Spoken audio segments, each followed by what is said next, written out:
Hello student, स्वागत है आपका आज के इस नए वीडियो में। आप देख रहे हैं आपका अपने YouTube channel study makes emperor.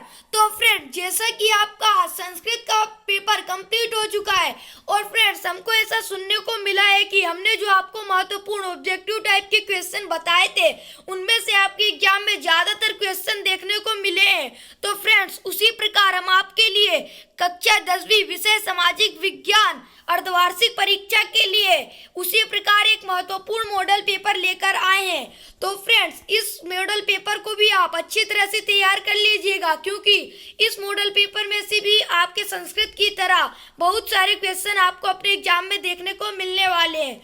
तो फ्रेंड्स, चलते हैं, हम इन क्वेश्चन को देख लेते हैं। तो आपका प्रश्न क्रमांक पहला है, सही विकल्प चुनिए। जिनमें से पहला है, इनमें से किस राज्य में काली मृदा मुख्य रूप से पाई जाती है? तो आप इनमें से आपको पता ही होगा कि कौन से राज्य में आपको काली मृदा मुख्य रूप से पाई जाती है। तो इसका महाराष्ट्र हो जाएगा। महाराष्ट्र में इनमें से महाराष्ट्र राज्य में काली मृदा मुख्य रूप से पाई जाती है। आप महाराष्ट्र पर क्लिक कर लीजिएगा। तो फ्रेंड्स, चलते हैं हम दूसरे प्रश्न की ओर। तो आपका दूसरा प्रश्न है, भारत में वन्य जीव सुरक्षा अधिनियम कब पारित हुआ? तो फ्रेंड्स, आप स्क्रीनशॉट लेते हुए चलिए। तो भारत में वन्य जीव सुरक्षा अधिनियम 1972 में पारित हुआ था। आप इसकी भी स्क्रीनशॉट ले लीजिए। अब हम चलते हैं प्रश्न क्रमांक 3 की ओर। आपका प्रश्न क्रमांक 3 है, निम्नलिखित में से किस देश को सभ्यता का पालन कहा जाता है? तो ये तो इजी क्वेश्चन है, आपने पढ़ा ही होगा फ्रांसीसी क्रांति में कि यूनान देश को सभ्यता का पालन कहा जाता है। अब हम चलते हैं नेक्स्ट क्वेश्चन की ओर। तो आपका नेक्स्ट क्वेश्चन है औद्योगिक क्रांति। आपका नेक्स्ट क्वेश्चन है औद्योगिक क्रांति सर्वप्रथम कहाँ हुई थी? तो औद्योगिक क्रांति सर्वप्रथम आपकी इंग्लैंड में हुई थी। आपका पांचवा क्वेश्चन है, सिंगली को श्रीलंका में आपका पांचवा क्वेश्चन है, पांचवा है, सिंगली को श्रीलंका में कब राजभाषा घोषित किया गया? जी हाँ फ्रेंड्स, सिंगली को श्रीलंका में कब राजभाषा घोषित किया गया? तो इसका उत्तर है आपका 1956 में। जी हाँ फ्रेंड्स, स्क्रीनशॉट ले लीजिए और आप इसको कॉपी में लिखते चलिए। 1956 में। आपका अगला है, भारत में सबसे कम साक्षरता दर कहाँ है? तो फ्रेंड्स, आपको पता ही होगा बिहार में सबसे कम साक्षरता दर है। तो ये आप स्क्रीनशॉट ले लीजिए प्रश्न क्रमांक 1 का। अब हम चलते हैं प्रश्न क्रमांक 2 की ओर। तो आपका प्रश्न क्रमांक 2 है, रिक्त स्थानों की पूर्ति कीजिए। जिसका पहला है वे संसाधन जो निर्जीव वस्तुओं से बने हैं। तो इसका हो जाएगा अजैव संसाधन। जी हाँ फ्रेंड, जो संसाधन निर्जीव वस्तुओं से बने होते हैं वे अजैव संसाधन कहलाते हैं। आपका दूसरा है जल एक। तो आप लोगों को पता ही होगा जल एक खालिस्तान नवीनीकरण योग्य संसाधन है।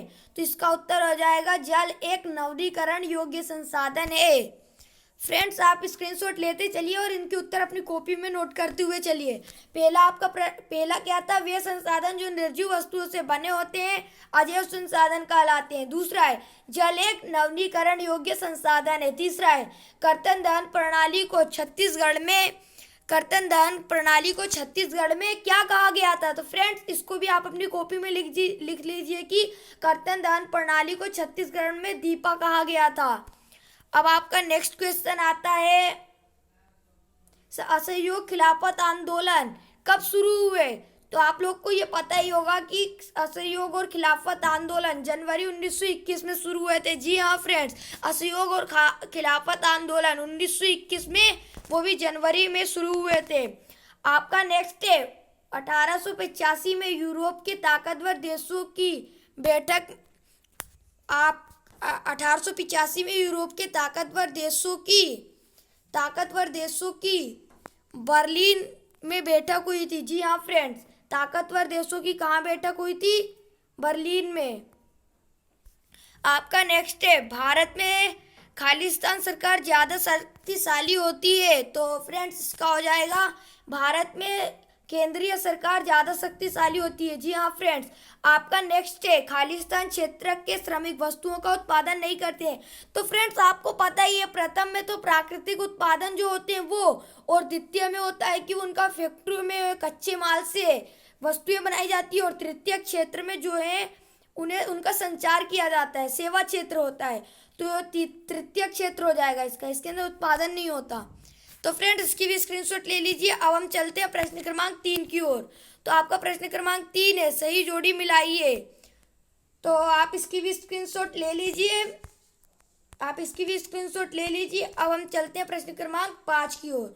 तो आपका प्रश्न क्रमांक 5 है, महात्मा गांधी जनवरी, आपका प्रश्न क्रमांक 5 है, सत्य असत्य बताना है। जी हाँ फ्रेंड्स, आपको प्रश्न क्रमांक 5 में सत्य असत्य बताना है। सत्य असत्य आपको बताना है कि ये राइट है या रॉन्ग है। जी हाँ फ्रेंड्स, तो चलिए हम इसका पहला देख लेते हैं। पहला क्या बोल रखा है, महात्मा गांधी जनवरी 1915 में भारत लौटे, इससे पहले वे इंग्लैंड गए थे। आपको बताना है ये कथन सत्य है कि असत्य है। तो ये कथन बिल्कुल असत्य है। जी हाँ फ्रेंड्स, ये कथन असत्य है, ये कदापि सत्य नहीं है, यह सत्य है। आपका दूसरा है, 2008 में नेपाल संघीय लोकतांत्रिक गणराज्य बन गया। तो आपको बताना है तो ये सत्य है। जी हाँ फ्रेंड्स, 2008 में नेपाल संघीय लोकतांत्रिक गणराज्य बन गया था।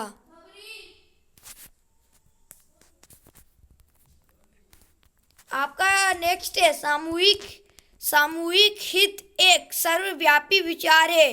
तो फ्रेंड्स ये आपका असत्य हो जाएगा।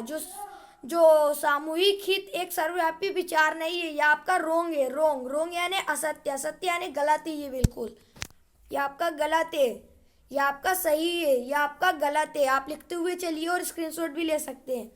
आपका नेक्स्ट है, गरिमा और आज़ादी की चाह ही लोकतंत्र का आधार है। तो ये आपको बताना है सत्य है कि नहीं, असत्य है।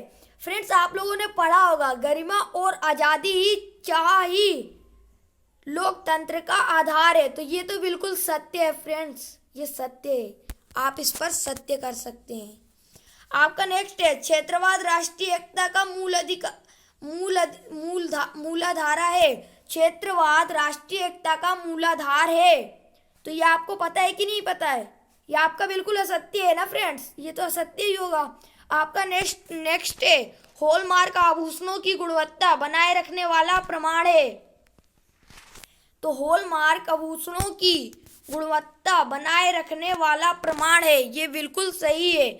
आप लोगों को पता होगा कि किसी भी आभूषण के लिए हम काय का किस चिन्ह का उपयोग करते हैं, तो वो अपना हॉलमार्क होता है। आप लोगों के शिक्षक ने आपको पढ़ाया होगा क्या होता है, हॉलमार्क। तो इसीलिए ये सत्य है। अब इसकी भी आप स्क्रीनशॉट ले लीजिए। अब हम चलते हैं नेक्स्ट क्वेश्चन की ओर। तो फ्रेंड्स आज की वीडियो में हम आपको ये ऑब्जेक्टिव टाइप ही क्वेश्चन बताएंगे। तो फ्रेंड्स इन्हें आप अच्छी तरह से तैयार कर लीजिएगा। यदि आपको इसके आगे के जो प्रश्न हैं वो चाहिए तो आप हमें कमेंट में बता सकते हैं, हम उसकी वीडियो जल्द से जल्द लाने की कोशिश करेंगे। आज की वीडियो में इतना ही है फ्रेंड्स। यदि ये वीडियो आपको पसंद आई हो तो इस वीडियो को प्लीज़ लाइक कर दीजिएगा और इसे अपने दोस्तों के साथ शेयर कर दीजिएगा। मिलते हैं अगली वीडियो में, तब तक के लिए जय हिंद, वंदे मातरम। Thanks for watching.